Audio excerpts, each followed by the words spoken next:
mendidik juga menjadi pelaku seni, gitu ya. Misalnya kita mau, kamu harus bilang terima kasih dong sama temennya, tapi kita nggak ngelakuin itu. Jadi apa gunanya? Hanya sebatas tahu, tapi jadi pendidik supaya ajaran itu memang sudah melekat dalam diri kita dan kita tampilkan apa adanya, gitu ya. Dan jadi pembelajar sejati. Ini bicara tentang bahwa kita berada di zaman yang tidak pasti. Perubahan sangat cepat. 10 tahun yang lalu sudah ada gadget secanggih ini ya? Enggak. 15 tahun yang lalu anak-anak mungkin, atau 20 tahun yang lalu anak-anak mungkin masih lebih senang bermain sama temannya. Kalau sekarang dia lebih bermain dengan dirinya sendiri di gadget. Sudah banyak cerita yang berbeda. Artinya harus mau terus belajar. Mau usia berapapun harus mau untuk belajar. Karena apa?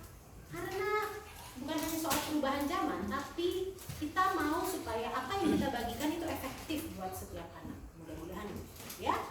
Itu miliki mindset sebagai pendidik dan pembelajar semua. Yang kedua, yang tadi saya cerita, berdamai dengan segala kesedihan, kesepian, kesalahan bahkan ya, kemarahan, kebencian, kesakitan, kepahitan masa lalu.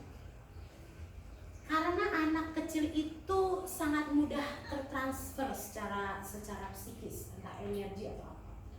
Misalkan contohnya gampangnya gini, bayi aja, kalau punya bayi, kalau ibunya cemas, bayi rewel. Padahal ibunya nggak ngomong kan, bayi atau bayinya juga nggak ngerti. Tapi dia bisa merasakan. Itu hebatnya ciptaan Tuhan. Ya, kita ada transfer spirit, transfer energi itu ada tanpa kita sadar. Transfer energi. Atau misalnya ketika kita panik ya, anak kita itu akan ikutan panik juga gitu, nggak tenang gitu. Makanya kita bisa lihat kalau anak bermasalah biasanya berangkat dari orang tua yang punya problem,